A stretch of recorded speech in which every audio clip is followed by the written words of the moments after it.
예, 외국인인데 한글말 하는 것도 어려운데 하나님께 찬송 드렸습니다. 우리 스카스에게 큰 격려의 박수 부탁드립니다. 하나님 우리 아버지와 주 예수 그리스도로부터 오는 은혜와 평강이 오늘 주일 공동개념에 참석하신 우리 모든 교회에게 함께 있기를 바랍니다. 오늘은 교회의 달력으로는요, 새로운 해인 대림절의 첫 번째 주일입니다. 대강절이라고도 불리우는 이 대림절 기간에 교회는 세 가지 방법으로 주님의 오심을 기억합니다. 첫 번째는 과거의 사건으로 2000년 전에 베들레헴의 아기 예수로 오신 주님을 기억합니다. 두 번째는 지금 현재입니다. 말씀과 성례전으로 여전히 우리 안에서 은총을 베풀고 계시는 주님을 우리가 기억하는 겁니다. 마지막 세 번째는 미래의 사건으로 세상 끝날 때 영광의 재림주로 오시는 주님을 우리가 기대하며 기다리고 있는 겁니다. 이처럼 대림절은 육신으로 이 세상에 오신 주님을 축하하기 위한 준비뿐이 아니라 지금도 우리와 함께 계시며 미래의 세상을 심판하시기에 오실 주님을 기다리는 교회의 절기인 겁니다. 그래서 대림절의 색깔은 왕을 상징하는 자주색이 되는 겁니다. 이런 의미가 있는 대림절 첫 번째 주일에 저는 마태복음 24장 36절부터 44절까지의 말씀으로 주님의 재림 그리고 종말에 대해 성도들과 함께 하나님의 은혜를 나누고자 하는 겁니다. 사랑하는 성도 여러분, 폴 고갱의 그림 중에 우리는 어디서 왔고 우리는 무엇이며 우리는 어디로 가는가 라는 아주 유명한 그림이 있습니다. 바로 우리 인간이 이성과 지성을 갖게 된 이유, 우리 자신에게 늘 물어왔던 아주 고전적인 세 가지 질문입니다. 바로 우리의 기원, 그리고 우리는 누구인가 라는 정체성, 그리고 마지막에 있을 종말에 관한 질문들인 겁니다. 오늘 말씀인 마태복음 24장과 25장에는 세상의 종말과 심판에 대한 예수님의 이야기로 가득 차 있습니다. 예수님께서는 종말이 오기 전에 성전이 무너질 것이고 큰 환난과 함께 인자가 올 것이다 라고 말씀해 주셨습니다. 그러면서 그 종말의 날은 아무도 모르니 하늘의 천사도 모르고 당신 자신도 모르고 오직 성부 하나님만 아신다 라고 말씀하신 겁니다. 그런데 사실 우리가 이 세상을 살아가는데 가장 힘든 것은 막연한 기다림입니다. 이런 의미에서 최후의 심판이 있을 종말의 때를 우리가 정말로 알 수 없다라는 것은 참으로 답답하고 힘든 일입니다. 아마도 이런 답답함 때문에 그리스도교 역사에서 자주 반복됐던 종교 현상은 바로 앞으로 몇 날 며칠이면 종말이 있을 것이다 라는 미래의 종말에 대한 예언이 이런 연말이 되면 꼭 있었다는 겁니다. 그러면 종말의 때를 정확히 알지 못하는 우리는 도대체 어떤 삶의 자세로 이 세상을 살아가야 하는 걸까? 이에 대해 예수님께서는 어느 날에 너희 주님이 임할는지 알지 못하니까 깨어있으라 라고 말씀하셨다는 겁니다. 또 생각하지 않은 때에 인자가 오기 때문에 늘 준비하고 있으라는 겁니다. 종합하면 깨어있고 준비하고 있으라라는 겁니다. 그런데요, 어떻게 생각해 보면 이런 항상 준비하고 깨어있으라라는 종류의 권면은 우리의 주님이신 예수님이 아니시더라도 누구나 알 수 있는 일반적인 권면처럼 느껴진다는 겁니다. 그러면 혹시 사도 바울 선생님께서는 종말을 기다리는 우리 성도에 대해 어떤 교훈을 주셨을까? 사도 바울은 오늘 로마서 13장 13절부터 14절에서 이렇게 우리에게 권면합니다. 낮에 행동하듯이 단정하게 행하십시오. 화려한 연애와 술 취함, 음행과 방탕, 싸움과 시기에 빠지지 마십시오. 주 예수 그리스도로 옷을 입으십시오. 사도 바울의 권면도 들어보니까 예수님의 권면과 비슷해 보입니다. 하긴 예수님께서도 깨어있고 준비하라 라고 권면하셨는데 사도 바울이라고 해서 종말에 대해서 속 시원한 답변은 줄 수 없는 것 같습니다. 그런데 사실 예수님뿐만 아니라 사도 바울의 권면을 지금 우리가 조금 곰곰이 생각해 보면 깨어있고 항상 준비하라 라는 이 종류의 권면은 종말을 준비하는 성도의 자세라기보다는 일상을 살아가는 우리 그리스도인의 삶에 필요한 도덕적인 권면처럼 느껴지기도 한다는 겁니다. 아니면 우리 주변에서도 쉽게 찾을 수 있는 자기 개발을 위한 책에서도 자주 등장하는 교훈처럼 들리기도 한다는 겁니다. 하긴 우리나라 기독교 초기의 역사를 보면 선교사들은 복음보다는 먼저 우리나라 사람들의 개화에 더 집중했던 것 같습니다. 선교사들이 보기에는 당시 우리나라 사람이 문화적으로 문명적으로 자신들이 생각했던 어떤 선진국보다는 조금 뒤처진 사람으로 보여졌기 때문일 겁니다. 이런 배경으로 선교사들이 설교할 때 이 성경 말씀을 이용하면서 당시 조선인들에게는 근면하십시오 라는 근면 정신의 고치 또는 이제 건전한 생활 태도 등을 강조해 왔다는 겁니다. 그러면 최후의 심판이 있을 종말에 대한 태도에 대해 예수님의 깨어있고 준비하라 라는 이 권면은 우리가 이 세상을 살아갈 때 소위 말하는 착하고 충실하며 열심히 일하는 삶의 태도에 대한 어떤 도덕적인 권면을 우리에게 주시는 걸까? 그럴 수도 있겠습니다. 또한 예수님보다 그래도 조금은 구체적으로 말한 사도 바울의 단정히 행하고 방탕하거나 술 취하지 말고 음란하거나 호색하지 말고 다투거나 시기하지 말라라는 이 권면 또한 이런 의미의 연장선에서 우리에게 주는 큰 도덕적인 권면일 수도 있다는 거죠.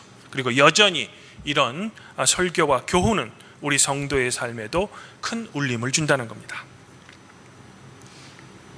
하지만 제 생각에는요, 예수님께서 깨어있고 준비하고 있으라 라는 이 권면은 그저 우리 성도의 도덕적이고 올바른 태도의 수준에서 머물고 있지는 않은 것 같다는 겁니다. 보다 더 큰 의미를 내포하고 있다는 겁니다.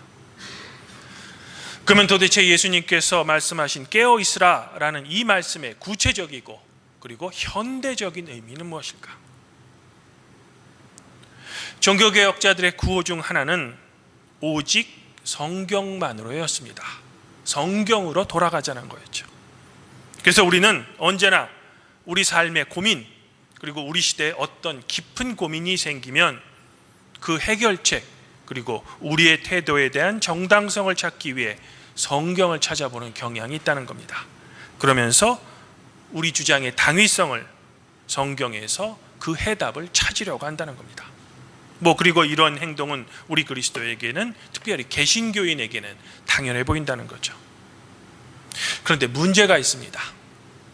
하나님의 말씀인 성경이 우리 시대의 산물은 아니라는 겁니다. 현대문학이 아니라는 겁니다.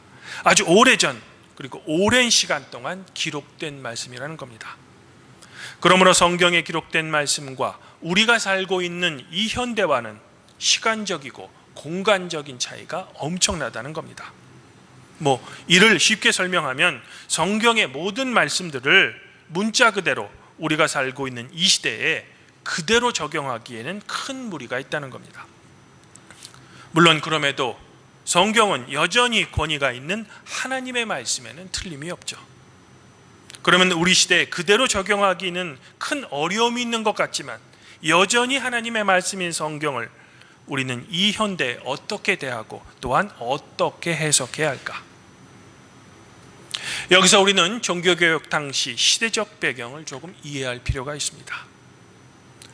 오직 성경만으로를 외친 종교개혁자인 마틴 루터가 95개조를 교회의 문에 붙일 수 있었던 이유 중에 하나는 루터가 목회자였다는 겁니다.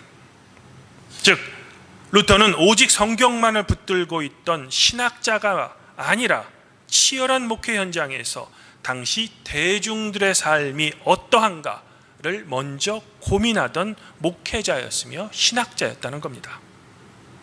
반면 루터의 종교개혁 반대편에 있던 사람들은 교회와 대학이라는 제한된 공간 안에서만 머물렀던 스콜라 신학자들이었죠. 아마도 루터는 목회자로서 자기가 목회하고 있었던 대중의 삶에 대한 깊은 고민이 있었기 때문에 하나님 앞에서 코람데오보다는 세상 앞에서 코람 문도를 더욱 고민했던 거죠. 그리고 그 치열한 고민 속에 나온 것이 바로 95개 논제라는 겁니다.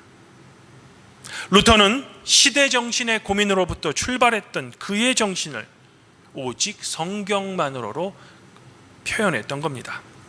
이런 의미로 성경은 우리가 우리 시대를 통해 경험하는 고민을 재해석하기 위한 최종적인 권위이지 고민의 출발점은 아니라는 겁니다. 다시 말해 우리에게 먼저 필요한 것은 종말을 기다리는 신앙인의 자세로서 우리가 살고 있는 이 시대를 우리는 먼저 올바르게 인식해야 한다는 겁니다. 시대 정신을 알아야 된다는 겁니다. 그리고 이런 태도야말로 예수님께서 권면하신 종말을 기다리며 깨어 준비하는 자세라는 겁니다. 과거 우리나라 교회의 문화를 살펴보면 시대가 어렵고 힘들면 교회는 이럴 때일수록 성경을 더욱 붙들어야 합니다. 역사의 주관자이신 하나님이시니 우리 인간의 노력은 필요 없습니다. 그러므로 우리는 하나님 앞에서 더욱 무릎을 꿇고 기도해야 합니다. 라는 선포를 많이 해왔습니다. 그러나 제 생각에는 이렇게 교회 안에 머물면서 신앙을 개인적인 영성만에 머무는 소극적인 태도는 예수님께서 말씀하신 깨어있으라 라는 의미를 온전히 내포할 수 없다는 거죠. 오히려 이러한 소극적인 태도는 세상과 시대가 그 요구에 따라 변하는 것을 인식하지 못한 채 그저 높은 벽에 둘러싸인 대학과 교회 안에 머물렀던 중세 스콜라 신학자들의 태도일 것이며 변화하는 세상에서 교회가 스스로 문을 닫는 태도라는 겁니다. 그러므로 우리 성도들은 종교개혁자들이 했던 것처럼 가장 먼저 우리가 살고 있는 이 시대를 올바르게 인식해야 합니다. 시대 정신을 알아야 된다는 거죠. 즉 우리의 고민은 우리 시대의 아픔과 우리가 겪는 현실의 고민으로부터 출발해야 한다는 겁니다. 그리고 그 고민은 성도 개인뿐만 아니라 언제나 공동체적이어야 한다는 겁니다. 이럴 때일수록 기도하고 더욱더 나 개인적인 신앙에 몰두하면서 내세적인 구원만을 소망하는 태도는 결코 예수님께서 말씀하신 깨어있어 준비하십시오 라는 의미는 아닐 것 같다는 겁니다. 이런 의미에서 하나님의 말씀인 성경은 그저 근면정신의 고치, 긍정적인 태도를 고양하는 대중적인 자기개발서가 아니라는 겁니다. 또한 우리 그리스도교는 예수님 믿었더니 사회적으로 성공했다는 성공의 사례집도 아닙니다. 즉 성공하는 사람들의 습관, 원칙 또는 긍정적인 사고방식과 삶의 태도를 배양하는 그런 종류의 책이 아니라는 겁니다. 오히려 성경은 우리가 꿈꾸는 소망, 우리가 꿈꾸는 이상과 우리가 살고 있는 이 현실 사이의 괴리 속에서 우리의 삶에서 더욱더 치열하게 고민하며 그 가운데 깨어있는 신앙을 소유하게 하는 우리 신앙의 원천이라는 겁니다. 그저 우리에게 개인적인 위로와 격려, 칭찬만을 선물로 주는 개인적인 영성을 위한 그런 책이 아니라는 겁니다. 사랑하는 성도 여러분, 또한 주님의 몸된 교회는 우리의 내면적인 아픔을 숨기고 얼굴에 가면을 쓰고 오는 곳이 아닙니다. 즉 교회는 우리가 이 치열한 세상을 살아갈 때 겪을 수밖에 없는 우리의 살아있는 삶의 아픔들과 고통, 그리고 도무지 시원한 답을 얻지 못한 채 여전히 우리를 불편하게 만드는 여러 가지 질문에 대해 성도들 간에 자유롭게 토론하고 함께 고민할 수 있는 안전한 신앙의 장소가 바로 교회라는 겁니다. 이런 우리의 고민에 주님의 은혜 그리고 그분의 뜻이 언제나 함께 있기를 간절히 소망하는 우리 신앙의 안전한 장소이며 바로 최후의 피난처가 우리의 교회라는 겁니다. 우리가 이제 함께 부를 퇴잔창송인 새 찬송가 582장 어두운 밤 마음에 잠겨는 장공 김재준 목사님이 1절과 2절을 작사하셨다고 합니다. 그리고 3절은 문익환 목사님이 작사했다고 알려져 있습니다. 이 두 목사님에 대한 시대적인 평가가 어떠하든 중요한 것은 이 두 분은 그저 교회 안에 머물지 않고 자신들의 믿음대로 역사의 현장에서 대중들과 함께 참여했고 행동했다는 겁니다. 즉 깨어있고 행동한 시대에 살아있는 실천가들이었다는 겁니다. 주님 안에서 한 형제자매인 발복교회 성도 여러분, 그러므로 우리 또한 개인적인 방법적 차이가 있을지라도 세상의 빛과 소금의 역할을 마땅히 해야 하는 우리의 소명을 우리가 속한 가정과 직장 그리고 사회 속에 그리스도인으로서 책임 있게 실천해야 한다는 겁니다. 그러므로 바라기는 아무쪼록 교회력으로 이제 마태해가 시작되는 이 새해, 이 대림절 기간에 예수님의 말씀대로 이 시대 속에 깨어 있으셔서 이 시대의 아픔과 고민에 동참하시는 우리 발복교회 성도 여러분들이 되기를 저는 먼저 소망해 보고 싶습니다. 그리고 그것에 대해 치열한 고민으로 여러분의 삶을 준비하시기를 바랍니다. 그리하여 인자가 오실 때 주님께 버림당하는 성도가 아니라 주님과 함께 있어서 여러분을 위해 준비해 둔 하늘의 의의 면류관을 받으시는 우리 발복교회 성도 여러분들이 되시기를 성부와 성령과 함께 우리의 종말의 구원자이신 성자 우리 주 예수 그리스도 이름으로 간절히 축원드립니다. 그리하면 모든 지각에 뛰어나신 하나님의 평강이 그리스도 예수 안에서 성도 여러분들의 마음과 생각을 지켜 주실 것입니다.